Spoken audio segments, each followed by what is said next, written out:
টলিউডের খবর পেতে চান সাবস্ক্রাইব করুন টলি সিক্রেট আর পেয়ে যান আপনার পছন্দের তারকার লেটেস্ট আপডেট। মোটামুটি 3 বছর পর আমার বাংলা ছবি রিলিজ হচ্ছে। মধ্যেখানে অনেক ছোট পর্দায় কাজ করেছি বা ওটিটিতে কাজ করেছি। বড় পর্দায় একটা আলাদা এক্সাইটমেন্ট আমি ধরি, বড় পর্দায় একটা আলাদা এক্সাইটমেন্ট থাকে।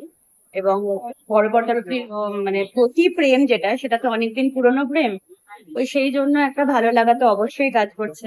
এবং ছবিটা সবাই মিলে অনেক এক্সপেকটেশন নিয়ে বানায়, এবার সেটা দর্শকের অব্দি পৌঁছানো, মানে ওই গর্ভ যন্ত্রণাটা এবার শেষ হওয়ার পালা। যারা বানিয়েছেন তারা খুব যত্ন করেই বানান, ভালোবেসে বানান।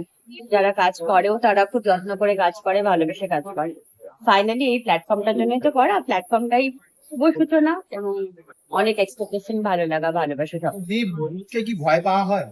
না, একদম ভয় পাওয়া আমি ভূতকে ভয় পাই না সাধারণত, সেই জন্যই আমার কল টাইম সবসময় রাত্রে হতো। তো রাত্রিবেলা কিছু বিটিএ যদি কিছু মনে পড়ে তোমার শুটিং এর কিছু শুটিং এর প্রচুর মুহূর্ত, শুটিং এর মুহূর্ত প্রত্যেক মানে দিনে ভয় লাগার কিছু একটা?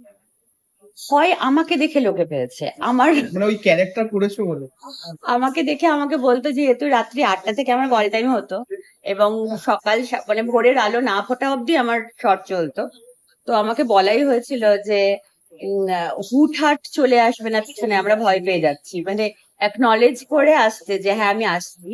বিকজ হঠাৎ করে টার্নে ভীষণ অন্ধকার এবং পাহাড়ি এলাকায় হয়েছে রাত্রেবেলা, এবং সব থেকে বড় ব্যাপার শীতের সময় হয়েছে। কনকনে শীত, নভেম্বর থেকে জানুয়ারি আমাদের শুটিং হয়েছে। তো ফলত ওই জায়গাটাতে লোকের গা ছমছম কি হয় ব্যাপারটা ছিল। বাট আমার ভয় পায় মানে খুব একটা হয়নি, আমাকে দেখে মানুষ ভয় পেয়েছে।